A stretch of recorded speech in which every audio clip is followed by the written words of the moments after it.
ಆಕಾಶವಾಣಿ ಸಮಾಚಾರ ದರ್ಶನ ಮುಖ್ಯಾಂಶಗಳು. ಎಚ್ಎಎಲ್ ಧ್ರುವ್ ಎನ್ಜಿ ನಾಗರಿಕ ಹೆಲಿಕಾಪ್ಟರ್ ಪ್ರಥಮ ಹಾರಾಟಕ್ಕೆ ಕೇಂದ್ರ ಸಚಿವ ರಾಮಮೋಹನ್ ನಾಯ್ಡು ಬೆಂಗಳೂರಿನಲ್ಲಿ ಚಾಲನೆ. ಸಮಾಜ ನಿರ್ಮಾಣಕ್ಕೆ ಅಧಿಕಾರಿಗಳಿಗೆ ಮುಖ್ಯಮಂತ್ರಿ ಸಿದ್ದರಾಮಯ್ಯ ಕರೆ. 600 ಕೋಟಿಗೂ ಅಧಿಕ ಬಾರಿ ಮಹಿಳೆಯರು ಶಕ್ತಿ ಯೋಜನೆಯಡಿ ಉಚಿತ ಪ್ರಯಾಣ. ವಿಧಾನ ಪರಿಷತ್ತಿನ ಸರ್ಕಾರಿ ಮುಖ್ಯ ಸಚೇತಕ ಸಲೀಂ ಅಹಮದ್ ಮಾಹಿತಿ. ಹಾಗೂ ಬಿಡಿಎ ನಿರ್ಮಿತ ಹೆಬ್ಬಾಳ ಮೇಲ್ಸೇತುವೆ ಉದ್ಘಾಟನೆ, ಸಂಚಾರ ದಟ್ಟಣೆಗೆ ಪರಿಹಾರ.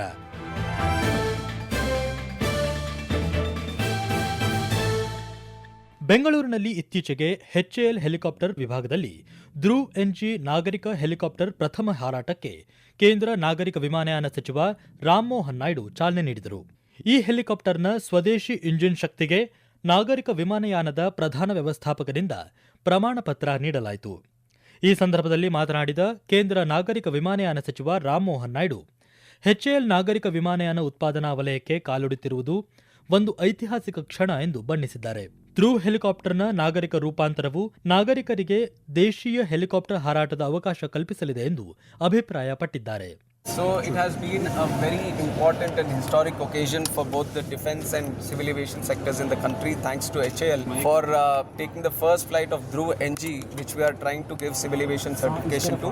Already the engine which is used inside it, the Shakti engine, has been type certified by the DGCA, which itself is a very important occasion, because we are seeing lot of invention happening, lot of manufacturing happening for the defense sector through HAL, where civil aviation can take advantage of. And that has been the primary focus under the visionary leadership of Honorable Prime Minister, that the manufacturing ecosystem that HAL has, how can we facilitate it to civil aviation? And one of the most important steps, the foundation steps that we are taking here today is through Dhruv NG, which is a light helicopter that we are today, which can be configured for multiple purposes, for offshore operations, for medical ambulances, for tourism purposes, for VIP operations, or regular travel to remote areas. So there are multiple options and multiple potential that is originating in the country. Right now we are at the stage of having 300 helicopters in the country, but the demand is for 1,000 to 1,500. So we can't just rely on foreign buyers. We have a vision for Atmanirbhar Bharat. So civil aviation with the DGCA arm also extending a lot of support to the HAL, and HAL also changing their approach from defense to civil aviation has created that wonderful machine which is the Dhruv NG.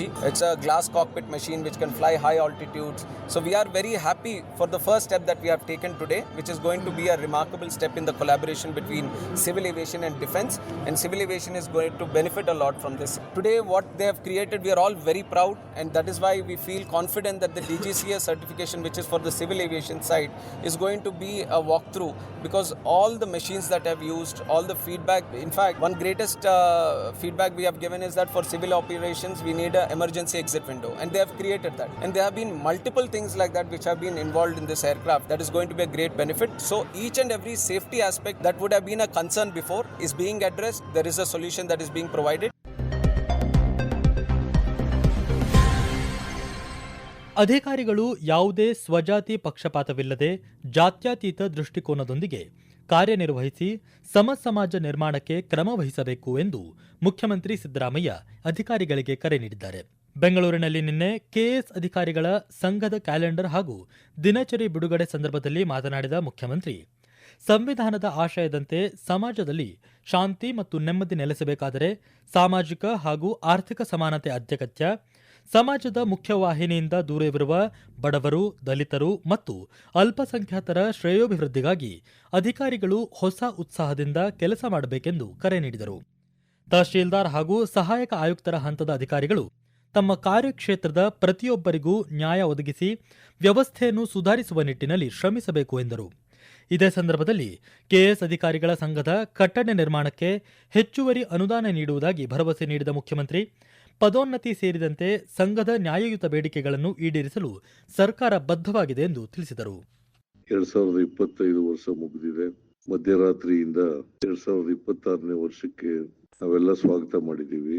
ಜನರು ಕೂಡ ಸ್ವಾಗತ ಮಾಡಿದ್ದಾರೆ, ಬಹಳ ಅದ್ದೂರಿಯಾಗಿ ಸ್ವಾಗತ ಮಾಡಿದ್ದಾರೆ. 25ನೇ ವರ್ಷ ಒಂದ್ಸಾರಿ ನಾವು ಮಿಲ್ಕ್ ಹಾಕಿ, ಆಮೇಲೆ 2026ನೇ ಇಸ್ವಿ ಈ ವರ್ಷ ಉತ್ಸಾಹದಿಂದ ಕೆಲಸ ಮಾಡೋಣ. ಉತ್ಸಾಹ ಮತ್ತು ಹರ್ಷ ಸರ್ಕಾರಿ ನೌಕರರಿಗಿದ್ರೇನೆ ಹೆಚ್ಚು ಜನರ ಕೆಲಸ ಮಾಡಲಿಕ್ಕೆ ಸಾಧ್ಯ ಆಗ್ತದೆ. ಆದ್ರಿಂದ ಸರ್ಕಾರ ಮತ್ತು ಅಧಿಕಾರಿಗಳು ಜನರ ಕೆಲಸ ಮಾಡ್ಲಿಕ್ಕೋಸ್ಕರ ನಾವೆಲ್ಲ ಇರ್ತಕ್ಕಂಥದ್ದು. ವಿಶೇಷವಾಗಿ ಬಡವರು, ದಲಿತರು, ಅಲ್ಪಸಂಖ್ಯಾತರು ಮತ್ತೆ ಎಲ್ಲ ಜಾತಿ ಧರ್ಮದಲ್ಲಿರ್ತಕ್ಕಂಥ ಬಡವರು, ಅವ್ರ ಬಗ್ಗೆ ವಿಶೇಷ ಕಾಳಜಿಯಿಂದ ಕೆಲಸ ಮಾಡಬೇಕು. ಯಾಕಂದ್ರೆ ಬಾಬಾ ಸಾಹೇಬ್ ಅಂಬೇಡ್ಕರ್ ಅವರು ಬಹಳ ಸ್ಪಷ್ಟವಾಗಿ ಹೇಳಿದ್ದಾರೆ, ಸಂವಿಧಾನ ಅಂಗೀಕಾರ ಆಗೋದಕ್ಕಿಂತ ಮುಂಚಿತವಾಗಿ, ಒಂದಿನ ಮುಂಚಿತವಾಗಿ ಬಹಳ ಸ್ಪಷ್ಟವಾಗಿ ಹೇಳಿದ್ದಾರೆ, ರಾಜಕೀಯ ಸ್ವಾತಂತ್ರ್ಯ ನಿಂತಿರೋದೇ ಸಾಮಾಜಿಕ ಸ್ವಾತಂತ್ರ್ಯ ಮತ್ತು ಆರ್ಥಿಕ ಸ್ವಾತಂತ್ರ್ಯದ ಮೇಲೆ ಅಂತ. ರಾಜಕೀಯ ಸ್ವಾತಂತ್ರ್ಯ ಯಶಸ್ವಿ ಆಗ್ಬೇಕಾದ್ರೆ ಸಮಾಜದಲ್ಲಿರ್ತಕ್ಕಂಥ ಎಲ್ಲ ಜನರಿಗೂ ಕೂಡ ಸಾಮಾಜಿಕ ಆರ್ಥಿಕ ಸ್ವಾತಂತ್ರ್ಯ ಸಿಗಬೇಕು. ಇಲ್ಲದೆ ಹೋದ್ರೆ ಅಸಮಾನತೆಯನ್ನು ನಿವಾರಣೆ ಮಾಡ್ಲಿಕ್ಕೆ ಸಾಧ್ಯ ಇಲ್ಲ. ಅಸಮಾನತೆ ನಿವಾರಣೆ ಆಗದೆ ಹೋದ್ರೆ ದೇಶ ಶಾಂತಿಯಿಂದ ನೆಮ್ಮದಿಯಿಂದ ಇರ್ಲಿಕ್ಕೆ ಸಾಧ್ಯ ಇಲ್ಲ. ಸಂವಿಧಾನದ ಧ್ಯೇಯೋದ್ದೇಶಗಳನ್ನು ಕೂಡ ನಾವು ಈಡೇರಿಸಿದಾಗಲ್ಲ. ಅದಕ್ಕೋಸ್ಕರ ಅಸಮಾನತೆಯನ್ನ ತೊಡೆದಾಕ್ಲೇಬೇಕು.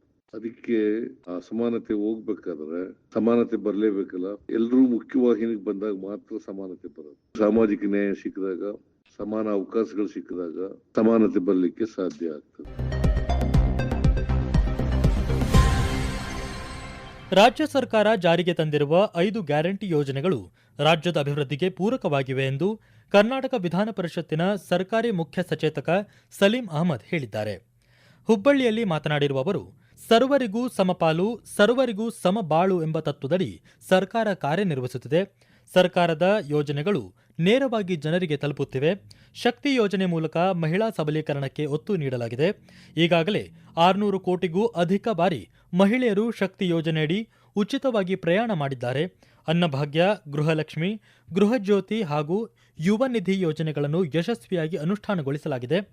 ಮುಂದಿನ ವರ್ಷಗಳಲ್ಲಿ ಸಹ ಯೋಜನೆಗಳನ್ನು ಯಶಸ್ವಿಯಾಗಿ ಮುಂದುವರಿಸಲಾಗುವುದು ಎಂದರು.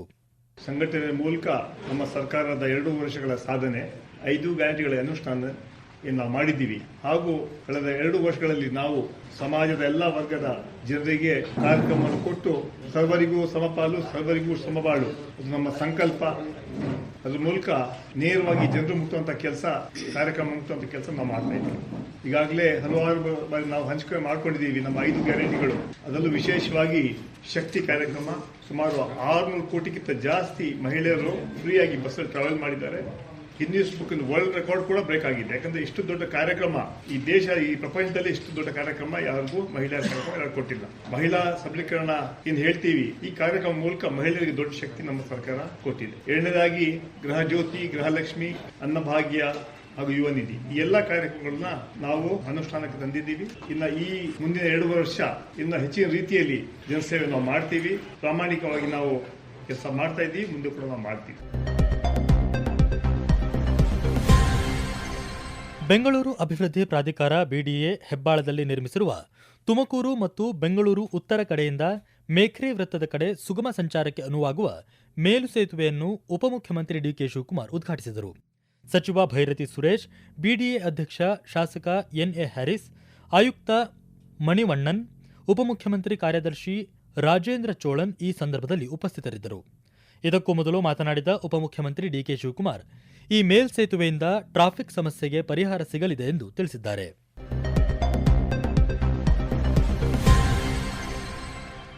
ದಕ್ಷಿಣ ಕನ್ನಡ ಜಿಲ್ಲೆಯ ಜನರಿಗೆ ಕೇಂದ್ರ ಸರ್ಕಾರ ಸಿಹಿ ಸುದ್ದಿ ನೀಡಿದೆ. ಬಹುನಿರೀಕ್ಷಿತ ವಂದೇ ಭಾರತ್ ರೈಲು ಬೆಂಗಳೂರು ಮಂಗಳೂರು ನಡುವೆ ಶೀಘ್ರವೇ ಸಂಚರಿಸಲಿದೆ. ಸಕಲೇಶಪುರ ಮತ್ತು ಸುಬ್ರಹ್ಮಣ್ಯ ರಸ್ತೆಯ ನಡುವಿನ 55 ಕಿಲೋಮೀಟರ್ ಘಾಟ್ ವಿಭಾಗದಲ್ಲಿ ವಿದ್ಯುದೀಕರಣ ಪೂರ್ಣಗೊಂಡ ಬಳಿಕ ಯೋಜನೆಗೆ ಚಾಲನೆ ನೀಡಲಾಗುವುದು ಎಂದು ಕೇಂದ್ರ ರೈಲ್ವೆ ಖಾತೆ ರಾಜ್ಯ ಸಚಿವ ವಿ ಸೋಮಣ್ಣ ತಿಳಿಸಿದ್ದಾರೆ. ಈ ಕುರಿತಂತೆ ಸಾಮಾಜಿಕ ಜಾಲತಾಣದಲ್ಲಿ ಪೋಸ್ಟ್ ಮಾಡಿರುವ ಅವರು, ಬಹುದಿನಗಳ ಬೇಡಿಕೆಯಾಗಿರುವ ವಂದೇ ಭಾರತ್ ರೈಲು ಓಡಾಟ ಆರಂಭಿಸುವ ಸಮಯ ಹತ್ತಿರವಾಗಿದೆ ಎಂದು ತಿಳಿಸಿದ್ದಾರೆ. ಕಲಬುರಗಿ ಜಿಲ್ಲೆಯ ರೈತರ ಹಿತದೃಷ್ಟಿಯಿಂದ 2025-26ನೇ ಸಾಲಿನ ಮುಂಗಾರು ಹಂಗಾಮಿನ ಬೆಂಬಲ ಬೆಲೆ ಯೋಜನೆಯಡಿ ಹೆಸರು, ಉದ್ದು, ಸೂರ್ಯಕಾಂತಿ ಹಾಗೂ ಸೋಯಾಬೀನ್ ಖರೀದಿ ಅವಧಿಯನ್ನು ವಿಸ್ತರಿಸಲಾಗಿದೆ. ಹೆಸರು, ಉದ್ದು ಮತ್ತು ಸೂರ್ಯಕಾಂತಿ ಮಾರಾಟಕ್ಕೆ ಜನವರಿ 22 ಅಂತಿಮ ದಿನಾಂಕವಾಗಿದ್ದರೆ ಸೋಯಾಬೀನ್ ಮಾರಾಟಕ್ಕೆ ಜನವರಿ 26ರವರೆಗೆ ಕಾಲಾವಕಾಶ ನೀಡಲಾಗಿದೆ. ಸರ್ಕಾರವು ಹೆಸರು ಬೆಳೆ ಕ್ವಿಂಟಾಲ್ಗೆ 8,768 ರೂಪಾಯಿ, ಉದ್ದಿಗೆ 7,800 ರೂಪಾಯಿ, ಸೂರ್ಯಕಾಂತಿಗೆ 7,721 ರೂಪಾಯಿ ಹಾಗೂ ಸೋಯಾಬೀನ್ 5,328 ರೂಪಾಯಿ ಬೆಲೆ ನಿಗದಿಪಡಿಸಿದ್ದು, ರೈತರು ತಮ್ಮ ಸಮೀಪದ ಕೃಷಿ ಪತ್ತಿನ ಸಹಕಾರ ಸಂಘ ಅಥವಾ ಎಫ್ಪಿಒಗಳಲ್ಲಿ ಉತ್ಪನ್ನಗಳನ್ನು ಮಾರಾಟ ಮಾಡಬಹುದಾಗಿದೆ. ಈ ಬಾರಿ ಖರೀದಿ ಪ್ರಕ್ರಿಯೆಯಲ್ಲಿ ಪ್ರಮುಖ ಬದಲಾವಣೆ ಮಾಡಲಾಗಿದ್ದು, ಈ ಹಿಂದೆ ಇದ್ದ ಗರಿಷ್ಠ ಮಿತಿಯನ್ನು ತೆಗೆದುಹಾಕಲಾಗಿದೆ. ಈಗ ಫ್ರೂಟ್ಸ್ ತಂತ್ರಾಂಶದಲ್ಲಿ ಲಭ್ಯವಿರುವ ರೈತರ ಬೆಳೆ ಮಾಹಿತಿಯ ಆಧಾರದ ಮೇಲೆ ಎಕರೆಗೆ ಅನುಗುಣವಾಗಿ ಸಂಪೂರ್ಣ ಉತ್ಪನ್ನವನ್ನು ಖರೀದಿಸಲು ಸರ್ಕಾರ ಆದೇಶಿಸಿದೆ. ಈಗಾಗಲೇ ನೋಂದಾಯಿಸಿಕೊಂಡಿರುವ ರೈತರು ನಿಗದಿತ ಅವಧಿಯೊಳಗೆ FAQ ಗುಣಮಟ್ಟದ ತಮ್ಮ ಫಸಲನ್ನು ಮಾರಾಟ ಮಾಡಿ ಬೆಂಬಲ ಬೆಲೆ ಯೋಜನೆಯ ಸದುಪಯೋಗ ಪಡೆದುಕೊಳ್ಳಲು ಕೋರಲಾಗಿದೆ.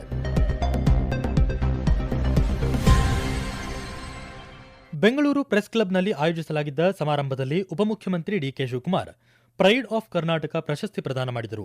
ಈ ವೇಳೆ ವಿಧಾನಸಭೆ ಸ್ಪೀಕರ್ ಯುಟಿ ಖಾದರ್, ಸಚಿವರಾದ ರಾಮಲಿಂಗಾರೆಡ್ಡಿ, ಮಧು ಬಂಗಾರಪ್ಪ, ರಹೀಂ ಖಾನ್ ಮತ್ತಿತರರು ಉಪಸ್ಥಿತರಿದ್ದರು. ಈ ವೇಳೆ ಉಪಮುಖ್ಯಮಂತ್ರಿ ಮಾಧ್ಯಮ ಕ್ಷೇತ್ರ ಸಮಾಜವನ್ನು ತಿದ್ದುವ ಮತ್ತು ಮುನ್ನಡೆಸುವಲ್ಲಿ ವಹಿಸಬೇಕಾದ ಜವಾಬ್ದಾರಿಯ ಕುರಿತು ಮಾತನಾಡಿದರು. ಪ್ರಶಸ್ತಿ ಎನ್ನುವುದು ಕೇವಲ ಗೌರವವಲ್ಲ, ಅದು ಸಮಾಜಕ್ಕೆ ಸಲ್ಲಿಸಬೇಕಾದ ಹೆಚ್ಚಿನ ಹೊಣೆಗಾರಿಕೆಯ ಸಂಕೇತವಾಗಿದೆ ಎಂದು ತಿಳಿಸಿದ ಅವರು, ಮಾಧ್ಯಮಗಳು ಸತ್ಯಕ್ಕೆ ಹತ್ತಿರವಾಗಿ ಕೆಲಸ ಮಾಡಬೇಕು ಮತ್ತು ಸಮಾಜವನ್ನು ದಾರಿ ತಪ್ಪಿಸುವ ಪ್ರಯತ್ನಗಳಿಗೆ ಕಡಿವಾಣ ಹಾಕಬೇಕು ಎಂದು ಕಿವಿಮಾತು ಹೇಳಿದರು. ಇದೇ ಸಂದರ್ಭದಲ್ಲಿ ಮಾಧ್ಯಮ ಕ್ಷೇತ್ರದಲ್ಲಿ ಬದಲಾಗುತ್ತಿರುವ ತಂತ್ರಜ್ಞಾನದ ಸವಾಲುಗಳನ್ನು ಉಲ್ಲೇಖಿಸಿದ ಅವರು, ಕೃತಕ ಬುದ್ಧಿಮತ್ತೆ ಮತ್ತು ಸಾಮಾಜಿಕ ಮಾಧ್ಯಮಗಳ ಅತಿಯಾದ ಬೆಳವಣಿಗೆಯ ನಡುವೆ ನೈಜ ಪತ್ರಿಕೋದ್ಯಮವನ್ನು ಉಳಿಸಿಕೊಳ್ಳುವ ಅನಿವಾರ್ಯತೆಯನ್ನು ಮನವರಿಕೆ ಮಾಡಿಕೊಟ್ಟರು. ವಿಶೇಷವಾಗಿ ಮಹಿಳಾ ಸಬಲೀಕರಣಕ್ಕೆ ಒತ್ತು ನೀಡಿದ ಅವರು, ಮುಂದಿನ ದಿನಗಳಲ್ಲಿ ಪ್ರಶಸ್ತಿ ಆಯ್ಕೆಯಲ್ಲಿ ಮಹಿಳಾ ಸಾಧಕರಿಗೆ ಹೆಚ್ಚಿನ ಪ್ರಾತಿನಿಧ್ಯ ನೀಡುವಂತೆ ಸಲಹೆ ನೀಡಿದರು. ಮಾಧ್ಯಮ ಬಹಳ ದೊಡ್ಡ ಮಟ್ಟಕ್ಕೆ ಇವತ್ತು ಬೆಳೀತಾ ಇದೆ. ಕಾಂಪಿಟೇಷನ್ ಜಾಸ್ತಿ ಇದೆ, ರಿಸರ್ಚ್ ಜಾಸ್ತಿ ಮಾಡಬೇಕಾಗಿದೆ. ಪ್ರಿಂಟ್ ಮೀಡಿಯಾಗೆ ಬಹಳ ತೊಂದರೆ ಆಗ್ತಾ ಇದೆ. ಎಲೆಕ್ಟ್ರಾನಿಕ್ ಮೀಡಿಯಾ ಮತ್ತು ಬೇರೆ ಬೇರೆ ರೀತಿಯಲ್ಲಿ ಈಗೆಲ್ಲ ವಿವಿಧ ರೀತಿಯಲ್ಲಿ ಬೇಕಾದಷ್ಟು ಜನ ವೈಯಕ್ತಿಕವಾಗಿ ತಮ್ಮ ಬದುಕನ್ನ ಕಟ್ಕೊಳ್ಳುವಂತ ಬೇಕಾದಷ್ಟು ಯೂಟ್ಯೂಬರ್ಸು ಮತ್ತೊಂದೆಲ್ಲ ಕೂಡ ಬರ್ತಾ ಇದೆ. ಸೋಷಿಯಲ್ ಮೀಡಿಯಾ ಟೇಕ್ ಓವರ್ ಆಗ್ತಾ ಇದೆ. ಈ ಮಧ್ಯದಲ್ಲಿ ಆರ್ಟಿಫಿಷಿಯಲ್ ಇಂಟೆಲಿಜೆನ್ಸ್ ಕೂಡ ಇನ್ನು ಮುಂದಕ್ಕೆ ನೆಕ್ಸ್ಟ್ 10 years ಯಾರು ನೆಲೆಲಿಕ್ಕೆ ತೆಗೆದುಕೊಂಡು ಹೋಗ್ಬಿಡ್ತದೋ ಗೊತ್ತಿಲ್ಲ, ಯಾರು ಎಲ್ಲಿ ಕಟ್ ಪೇಸ್ಟ್ ಮಾಡಿ ಹೊಡಿತಾರೋ ಗೊತ್ತಿಲ್ಲ. ಸೊ ಅದು ಕೂಡ ಒಂದು ದೊಡ್ಡ ವಿಚಾರ ಕೂಡ ಇದೆ. ಇವತ್ತು ಬಹಳ ಜನ ವೇದನೆ ಇಲ್ಲದೆ ಸಾಧನೆ ಮಾಡ್ಲಿಕ್ಕೆ ಸಾಧ್ಯ ಇಲ್ಲ, ಶ್ರಮ ಇಲ್ಲದೆ ಫಲ ಇಲ್ಲ. ಸಾಧನೆ ಮಾಡೋದು ಸುಲಭನೂ ಅಲ್ಲ. ಸೊ ಹಂಗೆ ಈ ಸಂದರ್ಭದಲ್ಲಿ ತಾವು ಕೂಡ ಈ ಪ್ರೆಸ್ಗೆ ಯಾರು ಪ್ರಶಸ್ತಿ ಪಡ್ಕೊಂಡಿದ್ದೀರಿ, ಪ್ರೆಸ್ ಫ್ರೆಂಡ್ಸ್ ಇರ್ಬೋದು, ಉದ್ಯಮಿಗಳಿರ್ಬೋದು, ಎಲ್ಲರೂ ಕೂಡ ಬೇಕಾದಷ್ಟು ಶ್ರಮ ಎಲ್ಲ ಇದೆ. ನಮ್ಮ ರಾಜ್ಯದಲ್ಲಿ ಪ್ರೆಸ್ ಅವ್ರಿಗೆ ಬೇರೆ ರಾಜ್ಯ ಕಂಪೇರ್ ಮಾಡಿದ್ರೆ ತಮಿಳುನಾಡು ಇರ್ಬೋದು, ತೆಲಂಗಾಣ ಇರ್ಬೋದು, ಆಂಧ್ರ ಇರ್ಬೋದು, ನಾನಿನ್ನ ದೂರಕ್ಕೆ ಹೋಗ್ತಾ ಇಲ್ಲ. ಬೇರೆ ರಾಜ್ಯಕ್ಕೆ ಕರ್ಕೊಂಡು ಹೋದ್ರೆ ನಿಮ್ಗೆ ಜಾಸ್ತಿ ಫ್ರೀಡಮ್ ಜಾಸ್ತಿ ಇದೆ. ನಾವು ನಮ್ಗಳ ಮೇಲೆ ಏನ್ ಬರೆದ್ರು ಕೂಡ ನಿಮ್ಗೆ ನಾವು ಸುಮ್ಮನೆ ಬಿಟ್ಬಿಡ್ತೀವಿ. ಯಾವುದೇ ಆಗಲಿ, ಬಿಜೆಪಿ ಆಗಲಿ, ದಳ ಆಗಲಿ, ಕಾಂಗ್ರೆಸ್ ಆಗಲಿ, ಸುಮ್ಮನೆ. ಅದೇ ನಾನು ನೋಡಿದ್ದೇನೆ, ಬೇರೆ ರಾಜ್ಯದಲ್ಲೆಲ್ಲ ಅಷ್ಟು ಸಲೀಸಾಗಿ ನಿಮ್ಗೆ ಇಷ್ಟು ಫ್ರೀಡಮ್ ಇಲ್ಲ. ಕೆಲವು ರಾಜ್ಯಗಳಲ್ಲಿ ಒಂದೊಂದು ರೀತಿ ಇದೆ. ಬಟ್ ನಾವು ನೀವೆಷ್ಟೇ ಏನೇ ಹೇಳಿದ್ರು ಕೂಡ ನಮ್ಮನ್ನ ತಿತ್ತಾ ಇದ್ದೀರಿ, ತೀಡ್ತಾ ಇದ್ದೀರಿ, ನಮ್ಮನ್ನ ಬದಲಾವಣೆಗೆ ತರ್ತಾ ಇದ್ದೀರಿ ಅಂತ ಹೇಳಿ ನಾವು ನಿಮ್ಮೆಲ್ಲರಿಗೂ ಕೂಡ ಬಹಳ ಗೌರವದಿಂದ ನಮ್ಮ ರಾಜ್ಯದಲ್ಲಿ ನಿಮಗೆ ಅಷ್ಟು ಫ್ರೀಡಮ್ ಅನ್ನ ನಾವು ಕೊಟ್ಟಿದ್ದೇವೆ.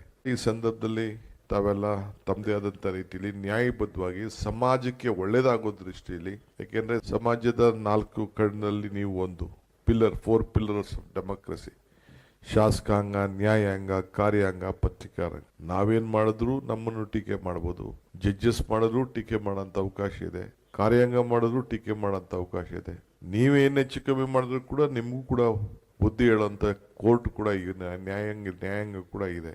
ಸೊ ನಮ್ಮ ರಾಜ್ಯದಲ್ಲಿ ಜುಡಿಷಿಯರಿ ಮತ್ತು ಅಡ್ಮಿನಿಸ್ಟ್ರೇಷನ್ ಮತ್ತು ಪೊಲಿಟಿಕಲ್ ಲೀಡರ್ಶಿಪ್ ಕೂಡ ಶಾಸಕಾಂಗ ಎರಡು ಕೂಡ ಒಂದೊಂದು ಕಡೆ ನೋಡ್ತಾ ಇದೆ. We both face each other. ನಮ್ಮ ಕರ್ನಾಟಕ ರಾಜ್ಯದಲ್ಲಿ ಅಂಥದ್ದಿದೆ.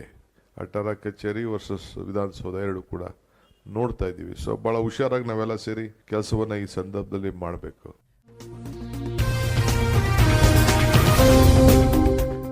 ಸಮಾಚಾರ ದರ್ಶನ ಕೇಳಿದಿರಿ. ಸುದ್ದಿ ಸಂಪಾದಕರು ತುಕಾರಾಮ್ ಗೌಡ ಜಿ, ಪ್ರಸ್ತುತಪಡಿಸಿದವರು ಹಾಗೂ ಪ್ರಸಾರ ನಿರ್ವಹಣೆ ಅಭಯ್ ದಾಮ್ಲೆ.